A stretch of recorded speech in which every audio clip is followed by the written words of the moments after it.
welcome back. It is another installment of the Danny Dot Pod. It's been a busy week, and we are 2 pods after this one away from the big 5-0, which just freaks me out.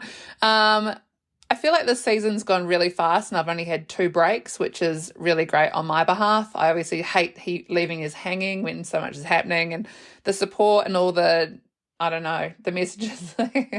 You guys know exactly what I'm going through and how I've been feeling lately. It's been mind-blowing. So obviously I brought myself a present to turn the big 5-0 with my pod. We will talk about that in the 50th pod because it's more of a reminder, like you did this, you actually keep going with something, even though the season number 1 was a little bit flat, confusing, confronting. And here we are at the almost end of pod 2, having come full 60, absolutely energized, feeling so good about herself. And obviously sharing everything, being super vulnerable still, but in a much positive experience that I can share with others of life can be shit and then it can be like super high. That whole saying, you can go from low lows to high highs. And I am a perfect example of that. It's crazy. Anyway, this podcast is something that I've heard a lot over the last couple of days, and it's starting to make my heart get a little bit, feisty. When your age is getting serious but your life isn't. I don't know if it's because I put out there that I was dating, but everyone now is like, when are you having babies? When are you getting married? I was like, are you joking?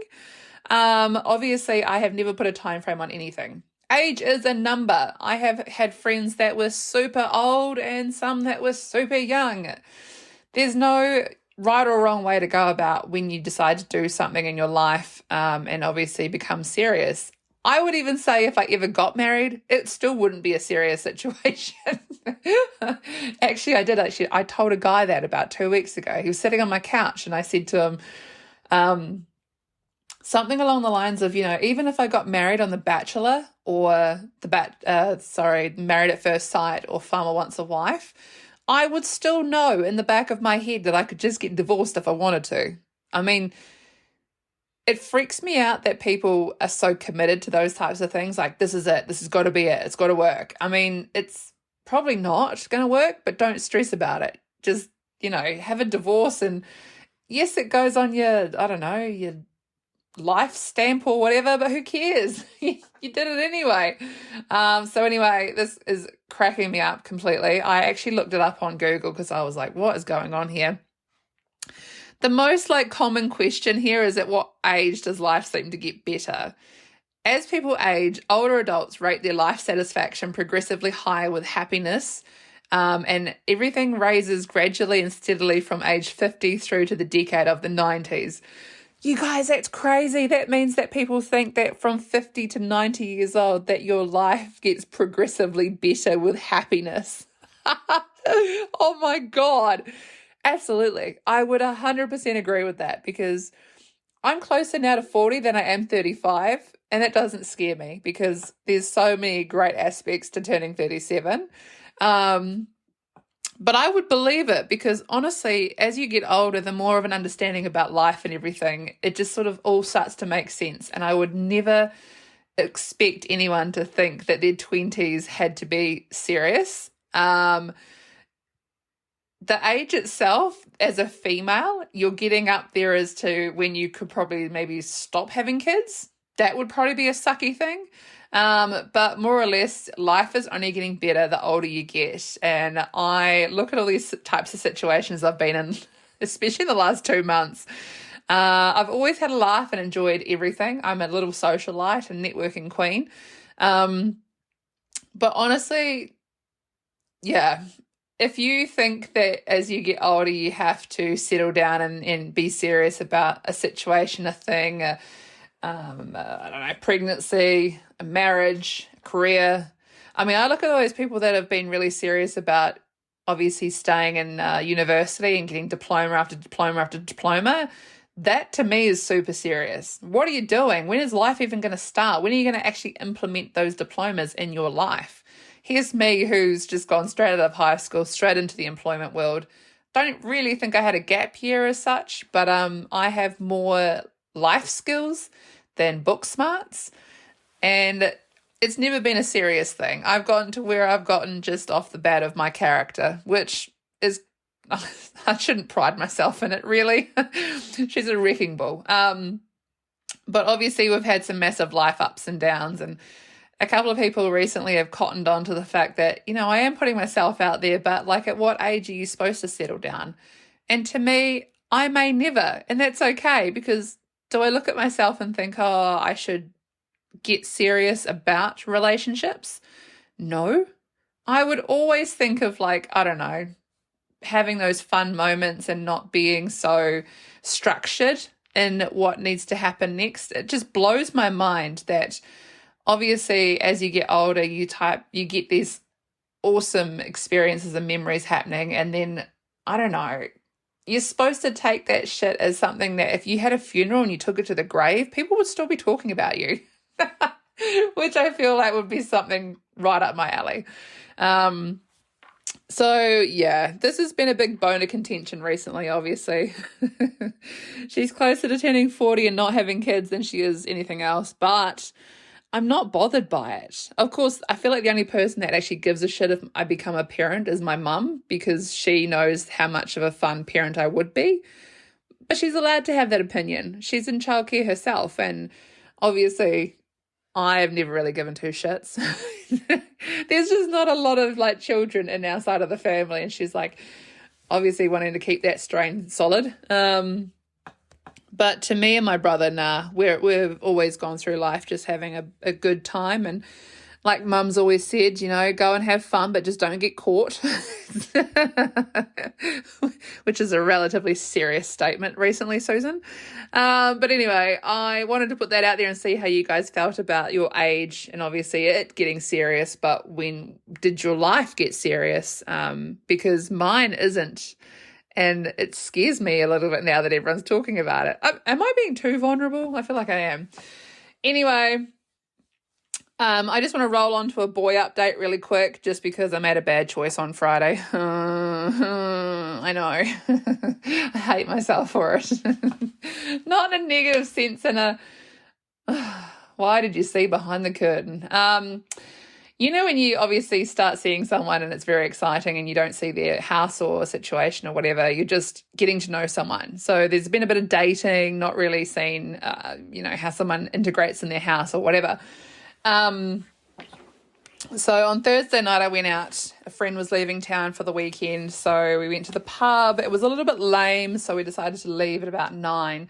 The farmer was there, which was exciting because I hadn't seen him in about a fortnight. Why am I getting excited about a farmer? God.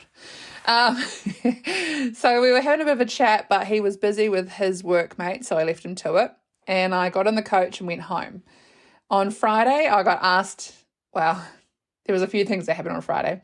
On Friday, I got asked to go down to the pub for raffles, which was fine. Did that. The farmer's boss was there, and he said to me, so what happened to you on Thursday? And I said, it was lame, so I went home. It was very early. And he says, farmer was looking for you. He texted me and asked if I knew where you were. I said, why does he text you? He says he asked the staff as well if anyone took you home in the courtesy coach. And I was like, are you joking? It was 9 o'clock. Like, I was still, it wasn't even late. Of course I went home. And then I was a little bit like taken off. I thought, oh my God, he's actually like caring and he's looking out for me. He's wondering where I am. And that was really wildly nice. So I decided to go to a house party, which I was digging my heels in for. I didn't want to go. Mostly just because it was quite far from my actual house, and I was thinking there's nothing worse than having a good time and knowing you have to walk home and it's like 2+ kilometers to your house and you've had a couple of drinks. I've always said this. It's just me. I get lazy when I'm drinking. I'm a people watcher, not a people mover. So as I was leaving the pub to get in the coach, the farmer turned up and I was like, shit. Farmer's here. So I text a couple of friends that were already at the house party. It says, farmer's here. And they said, no, come to the house party. We'll call the coach if you want to leave and we'll send you back to the pub later. I was like, no, I want to stay at the pub and get to know the farmer. Anyway, I got in the coach. first massive fail. I left and I shouldn't have. Second one, the house party, it was at this guy that I kind of like's house, and I saw behind the curtain of how he lives. And even though that doesn't make up his cosmetic, design of who he is as a person, I was still like, oh no. There was a massive fight with a couple of people at the party. It gave me a headache. And then someone power chucked after drinking the King's Cup. So that was not good. And all of a sudden I was trying to get my mum's attention to come pick me up. I wanted to go home. It was about 12:30. I didn't even think about going back to the pub. I fully knew that it would be closed and I'd missed my chance. So I was just trying to get home. So I started the walk at about 1 a.m. I left the party. I was like, stuff this. I hate this place. I'm going. I wasn't aggressive. I was just like, why did I do this? And I started walking, got home. I was home about 3 minutes and he messaged, not the farmer, the guy's house party I was at, and says, oh, did you get home okay? I said, yeah, shouldn't have gone. That's my mistake, blah, blah, blah. And he says, look, I'm sorry if you felt uncomfortable. I really enjoy having you around and seeing your face, and I'd missed you heaps while you were away. And I was like, no, not having it. Like, I just didn't want to be a part of this anymore. Obviously, it's just been something that for 2 months now I've been really interested in him, and there was so many other components to this that I won't share because, privacy. Not on me, on him. But obviously, I came to this realization that this was not for me. And on Saturday, I went around to a friend's house to just sort of watch the rugby, catch up, talk it out, rah-de-rah. They were at the house party, so obviously it was great. I could offload. But more to the point, they only live 700 meters from my house. So it was an easy enough walk to and from. I'm not going to get shitty as a 37-year-old that can't get from A to B at a party. So no, I went round, and it's funny because this group of friends that I have only been my friends for 2 months. It's a baby friendship. And we were having this big chat, and I don't know. They're a couple of years younger than me, you guys, but their conversations are so interesting and deep and so fulfilling. It's crazy to think that we're kind of the same generation. I was born in the 80s. I think they were as well, but early, maybe early 90s. My mum, she shares some things, obviously. She's quite open with a lot of things. She's getting better. Her mum obviously would keep a lot of things very private. So when you're sitting there with a couple of people that would probably be born in the 90s, early 90s, sharing first-time sex stories in general, bodily functions and problems, I'm just sitting there and I'm like, are you joking? I'm actually actively thinking about putting them on the 50th pod because their banter is just I woke up Sunday morning and I was laughing. I was like, did I actually share that story from why? And I have a podcast and I could be as open and honest as I want to be, but after a couple of drinks, that conversation that night was wild. Maybe they're just little inventors. I don't even know. But I'm still thinking about this one comment that was made about putting blue tack on the front-facing camera on your phone when you're having self-love time so that people don't hack your phone and can see you touching yourself. I'm still are you joking? I have not been able to look at blue tack the same since I thought about what they've said. It just it freaks me out. But obviously they had a lot to share, being a little bit younger. There's a little bit more in time. But I don't know. I'm gaining on their stories, guys. I've got a lot to share, and it's been a whirl of a couple of days. But yeah, it just makes me feel so fulfilled to have that support and open and honest situations where you could just share something and not be judged. They don't give a shit what I've been up to, because honestly, it was kind of like a chess game. They shared something and I checkmate that story with something of my own. And it was oh, okay. But honestly, it was perfect. It was the savior of the weekend that I needed, because I didn't have anxiety from what happened on Friday night, as I was just a little bit deflated. Oh my God, I've actually spent 2 months getting to know someone, and now I have to not ghost or cut them off or whatever, be kind about it, but still be like, you're not for me. And it cracks me up. A few people have said, you've put this husband list together of what you're expecting. You're manifesting your perfect husband, but you're putting too many components into the box of what you're looking for, and you shouldn't, because you're not going to find it. And then I look at Farmer and I'm like, Farmer to me gives off this energy like Shallow Hal. And I made that comment on Saturday. I said, he's hot, he's cute, he's fun, but he's a little bit weenie, and I'm 6'3". So I look at him as though I'm like Shallow Hal. Like, I don't see myself as beautiful sometimes. And I'm not saying I am. I'm probably like a 4. And when I get dressed up, I'm a 6. Whatever. But when, I don't know, I think it's just like a stature thing more than anything. Like, he's cute, but I just think, God, can he handle me? Especially because I've been saying it so often. Like, I get drunk and I say, oh, I'm looking for a man that can hold me up in the shower kind of shit. And I don't even know why I say it. I'm like, fuck. It's just as bad as me trying to explain the fact that I've had digital marketing success this year with financial shit. I get drunk and I tell people I have OnlyFans. I do not have OnlyFans. Do I look confident enough to have OnlyFans? Like, far out. Oh, God. I think I actually even said it on Saturday to a random table full of guys. Just, if you want to search me up, look for Scribble7, you'll find anything. I just thought, don't do that. I'm not going to lie. I have a feet finder account because obviously that was funny 3 years ago to make money off your feet. But I don't know, you guys. I just think my age of 37 is getting up there serious-wise, but absolutely not. Life is funny. Experimenting with weird shit at the moment is just cracking me up. The stories that I'm hearing from other people are invigorating. Everyone's being open and honest about everything, bodily functions included.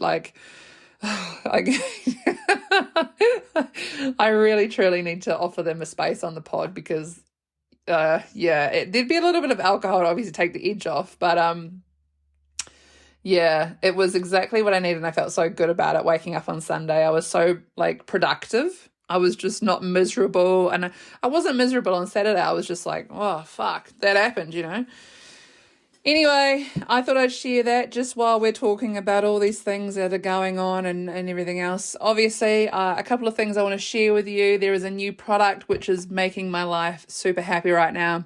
Nescafe has released an espresso concentrate. I have the sweet vanilla flavour. It is 500 mils, but basically you put 3 teaspoons over ice and milk and make iced coffees, and it's super strong concentrate. Perfect. I actually want to experiment this weekend and make espresso martinis. I've got a friend's birthday. It's very exciting. She hasn't planned anything, but I'm totally making myself available to do something. If she actually says she's not doing something, I will do something and just be spontaneous about it. It's fine. I need the distraction. Actually, it's Tuesday, and do you know what? I'm actually going out tonight in Queenstown. It's freaking me out. I've totally coasted over this happening, but I just thought, fuck it, throw caution to the wind. Let's go out in Queenstown. It'll be tight-ass Tuesday. Not $4 drinks like it was back in the day when I was having $4 mojitos at Sky Bar. This is a little different. But yeah, your girl's going to go out because I got to shake this whole got to shaking myself up and get myself all fresh and ready for the fact that I want to invite other people into my life now. Anyway, next thing is I have 2 books that I have picked up from people's recommendations. People are talking about some weird shit in my Spotify DMs and my Instagram DMs. But I got interested in 2 things. One is 1,000 Boy Kisses by Tilly Cole. It is a monster of a 5-star review book. There is 4 million people talking about it right now. It is trending. It's crazy. Apparently the second paragraph will make you ugly cry, which scares the shit out of me. I'm standing here, I'm holding it. Basically, the 1,000 Boy Kisses book on the back is a little tidbit says, parents need to know that 1,000 Boy Kisses is a romance between a boy and a girl that starts when they're 5 years old. Their premise is that the girl, Poppy, promises her grandmother she'll catalogue 1,000 kisses over her lifetime. The couple start doing when they're 8 years old. Are you joking? What?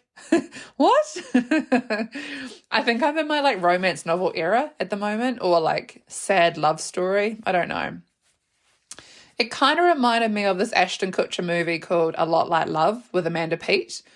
I don't know if you guys have ever seen it. That movie for so long was totally me and my terrible drug mule ex situationship, circa like 2008, where I felt like he was going to leave my life and get like deported to another country, but then he was going to come back and we're going to keep hopping into each other's lives, which wasn't the situation. But this novel, it gives off that kind of energy that these two are going to like just dissipate and then come back to each other. And I'm really interested in it. I don't know why. I don't know. Why would I put myself through this? It looks like it's traumatic. The other book is, this is a weird one. It's Magnolia Parks Book 1 by Jessa Hastings.